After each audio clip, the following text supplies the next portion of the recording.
The book of Revelation, often shrouded in mystery and the subject of countless interpretations, presents a series of vivid, symbolic visions that foretell the ultimate destiny of the world. Among these visions, the four horsemen of the apocalypse stand out as some of the most iconic and terrifying images. They represent stages of divine judgment and human suffering, unleashed upon the earth as part of the end times. Yet the very first rider on a white horse has been the subject of intense debate. Far from being a clear-cut symbol of Christ's triumphant return, this figure's meaning is complex, shadowed in ambiguity, and crucial to understanding the prophetic narrative that unfolds in Revelation. John, the author of Revelation, describes opening the first seal on a scroll held by the Lamb and seeing a rider on a white horse.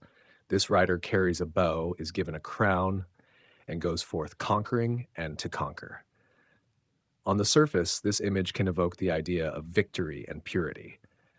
White horses often symbolize righteousness and triumph in biblical texts, and Christ himself appears on a white horse in later chapters as the righteous judge. But this initial rider's role is fundamentally different. He appears at the beginning of the apocalyptic judgment, setting in motion the calamities that follow. The crown is given to him, not inherent. His conquest is not of peace, but a prelude to war and destruction. The question then arises, who is this rider? Many have suggested this figure represents political conquest, such as the expansion of the Roman Empire, or even a representation of pestilence spreading death. However, a compelling and increasingly accepted interpretation is that this rider symbolizes a false religious power, a counterfeit Christianity that will deceive many and pave the way for the lawlessness and suffering heralded by the subsequent horsemen. This interpretation aligns with the warnings Jesus gives in the Gospels about the end times.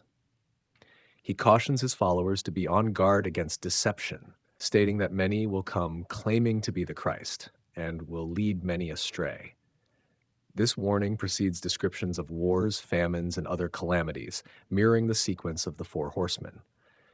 The rider on the white horse, then, can be seen as the embodiment of the false messiahs Jesus described, leaders who co-opt the appearance of Christ's authority to mislead.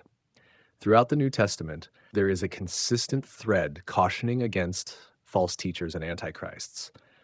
Paul, writing to the early churches, warns against those preaching a different gospel, emphasizing that not all who claim to follow Christ truly do so. Jude speaks of corrupt individuals who pervert the grace of God, likening them to waterless clouds and wandering stars.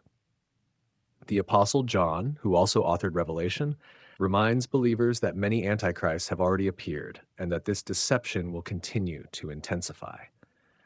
Turning back to the prophetic tradition, the book of Daniel provides a backdrop for this figure. Daniel speaks of a lawless ruler who will attempt to change times and laws and persecute the saints. This lawless figure fits the profile of the false religious power that operates under a guise of legitimacy, yet opposes God's truth and persecutes genuine believers. Revelation itself offers more symbolic imagery, reinforcing this interpretation. The figure of the great harlot in Revelation 17 represents corrupt religious power that seduces and corrupts nations.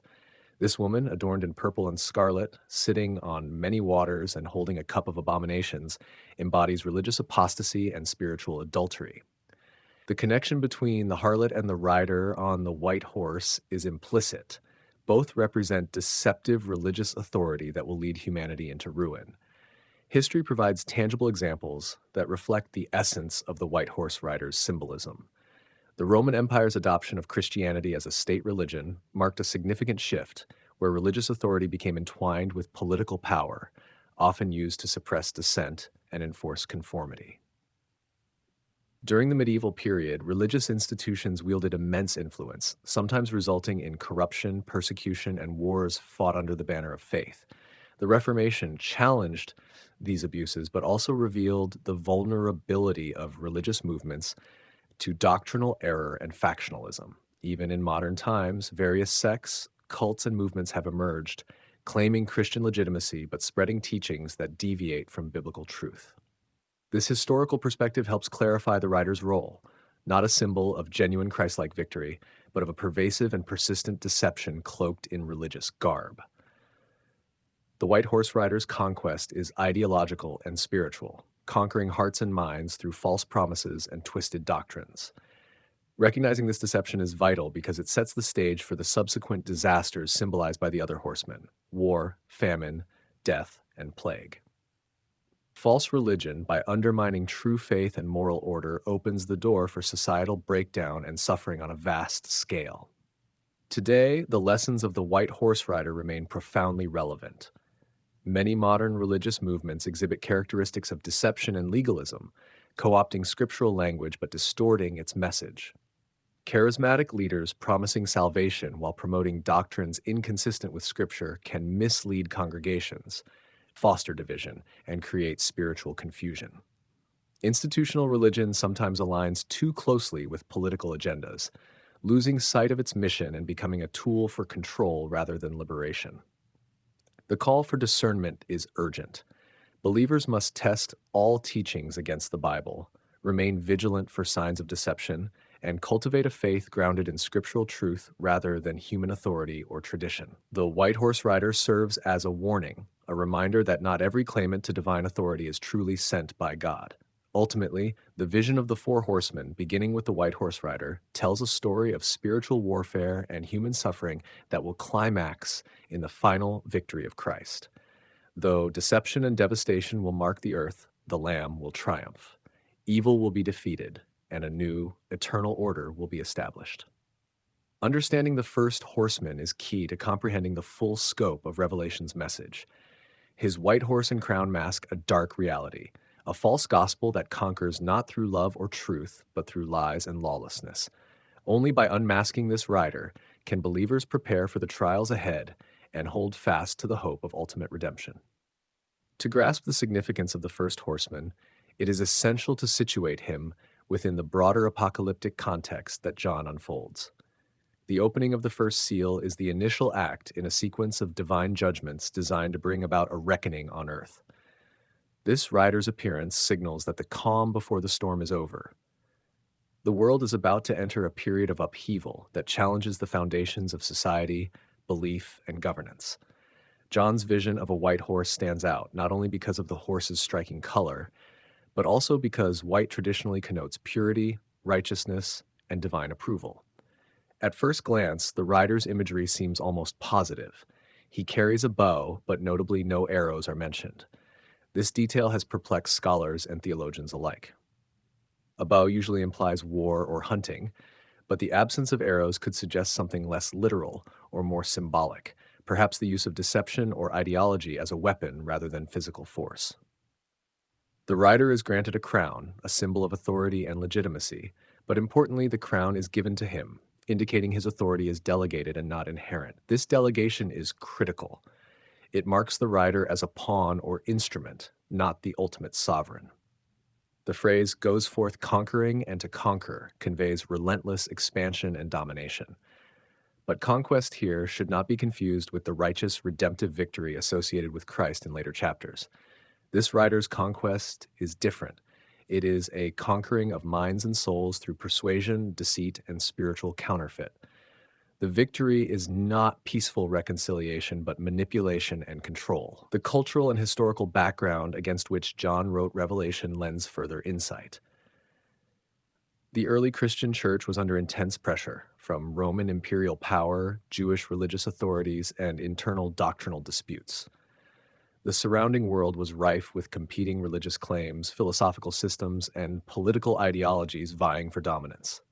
The white horse rider symbolizes that varied dynamic of religious and ideological conquest, masquerading as divine truth but fundamentally opposed to God's purposes.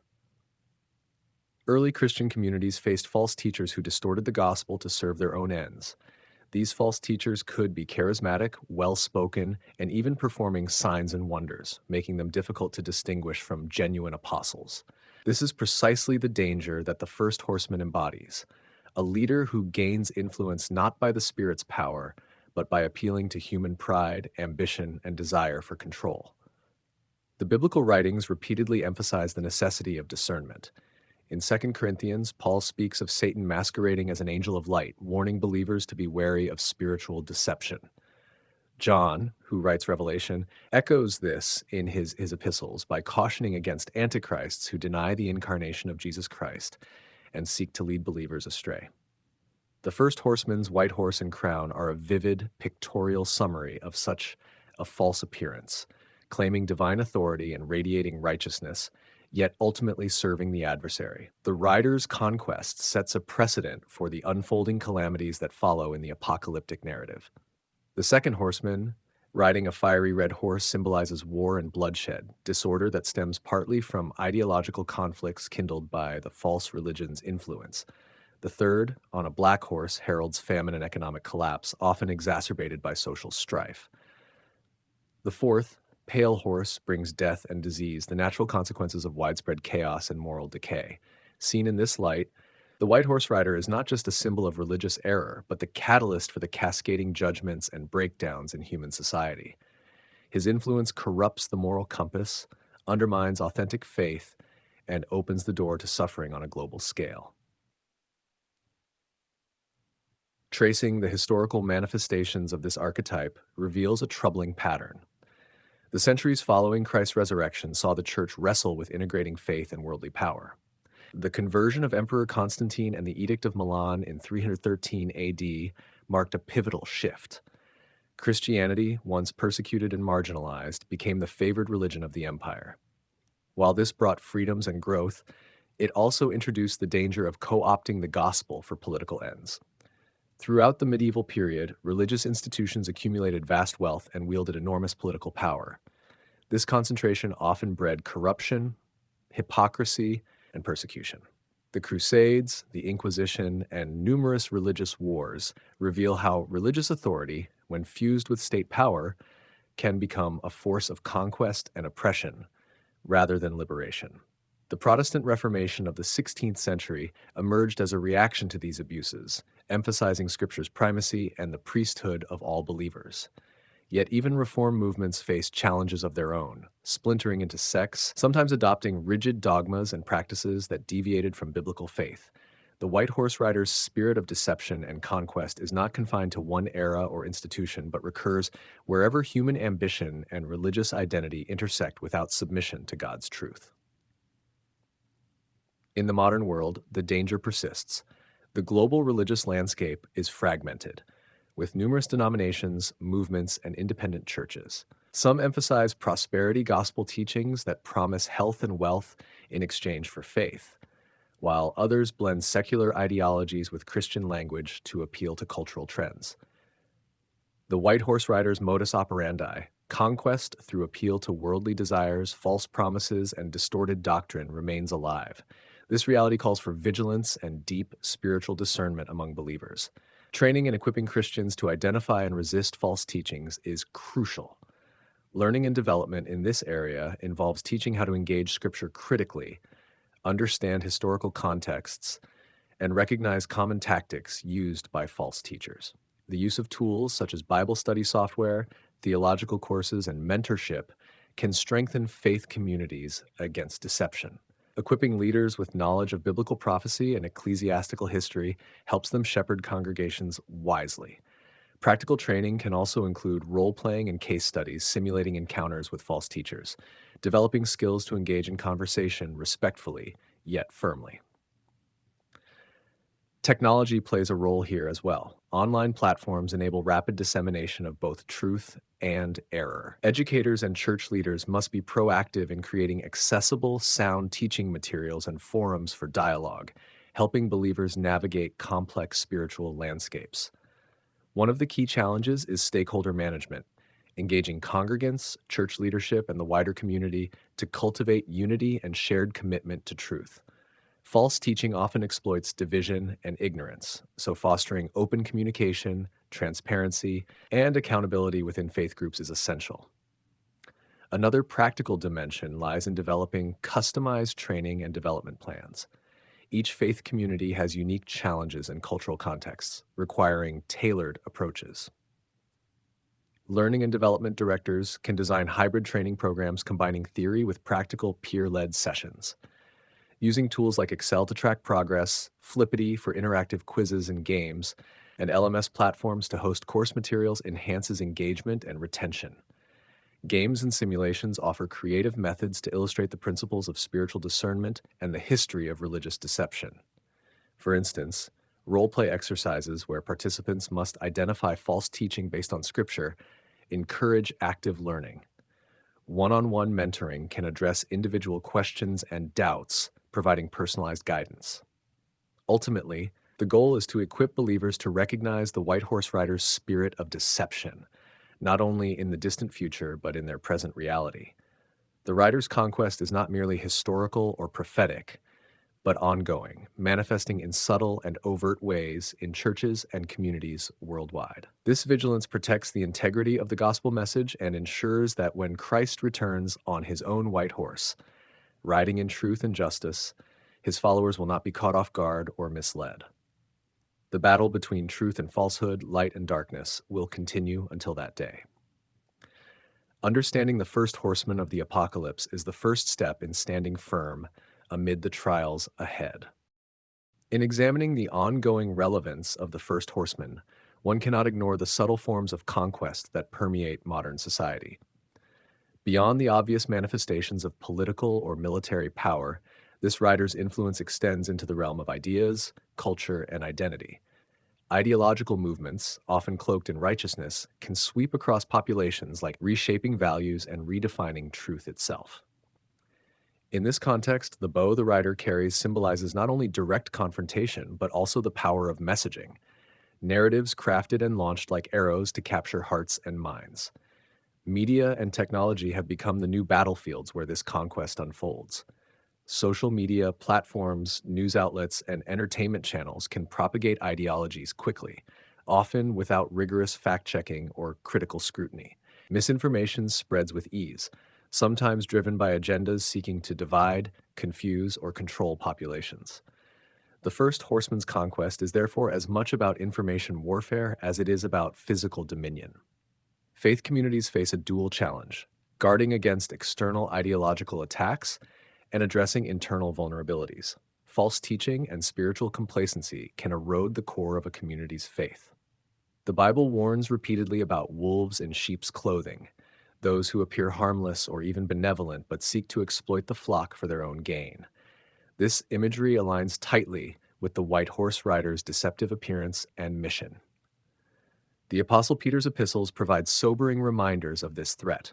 He exhorts believers to be sober-minded and watchful, to remember the patience of the Lord and not be swayed by smooth words or empty promises. The New Testament's emphasis on love for truth and mutual accountability in the community of faith serves as a bulwark against deception.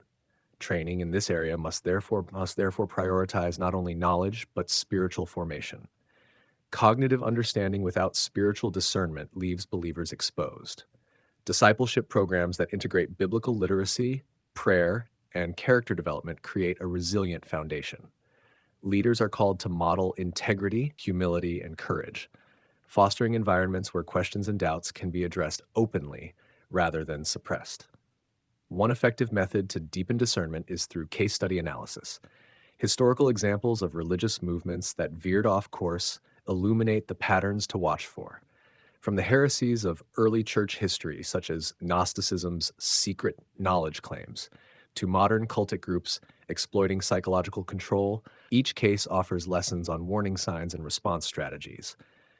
Moreover, the interplay between culture and religion demands sensitivity. What may appear as compromise or syncretism to one group might be genuine contextualization for another.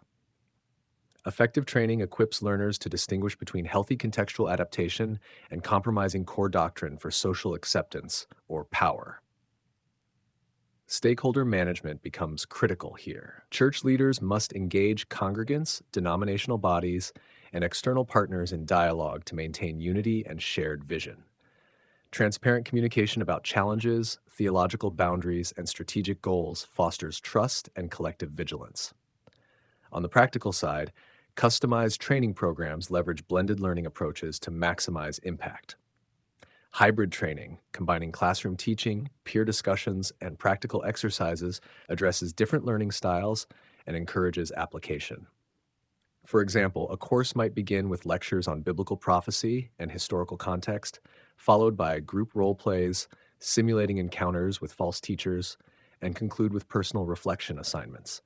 Technology enhances these efforts. Learning management systems, LMS, provide centralized access to course materials, quizzes, and progress tracking. Excel spreadsheets can organize participant data, track competencies, and schedule follow-ups. Tools like Flippity offer interactive games and flashcards that make doctrinal concepts engaging and memorable. One-on-one coaching complements group training, addressing individual struggles and questions. Personalized development plans help learners apply principles in real-life ministry contexts, building confidence and competence. Mentorship relationships provide ongoing support, modeling wise leadership and encouraging perseverance. The First Horseman's Rider is a reminder that spiritual warfare is both real and nuanced. While physical persecution still occurs, the primary battleground today often lies in ideas and beliefs. Equipping believers to recognize and resist deception is crucial for the church's health and witness in the world. This vigilance aligns with Jesus' own teachings. He warned that many false prophets would arise, performing signs and wonders to deceive, if possible, even the elect. The call is to be as wise as serpents and as innocent as doves, combining shrewdness with integrity. Looking forward, the white horse rider's conquest foreshadows the ultimate showdown between truth and falsehood. Revelation's later chapters depict the triumphant return of Christ, whose white horse carries a sharp sword symbolizing the power of his word and justice. The contrast with the first rider is stark. Whereas the first white horse rider uses deception and delegated authority to conquer, the final rider conquers by truth, divine judgment, and personal authority. Understanding this contrast equips believers to navigate present challenges with hope and purpose. It also shapes the learning and development agenda within faith communities. Training must not only counter error, but cultivate a vision of God's kingdom, inspiring commitment to holiness, love, and mission. A robust L&D strategy integrates scriptural study, historical awareness, and practical skills development. It embraces tools and techniques that foster engagement, retention, and real-world application. It recognizes the diversity of learners and adapts accordingly. In managing stakeholders, leaders articulate clear objectives, align resources, and measure outcomes. They seek feedback, celebrate progress, and adjust plans as needed.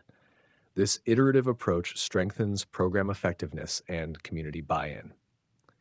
Ultimately, the challenge posed by the first horseman calls for a comprehensive, multifaceted response. The task is not simply to identify false teaching, but to build vibrant, discerning faith communities capable of withstanding trials and embodying Christ's truth. This is the mission at the heart of learning and development in ministry settings. By equipping leaders and believers alike, the church positions itself to face the storms ahead with courage, wisdom, and faithfulness. The white horse rider's conquest, while formidable, is not invincible.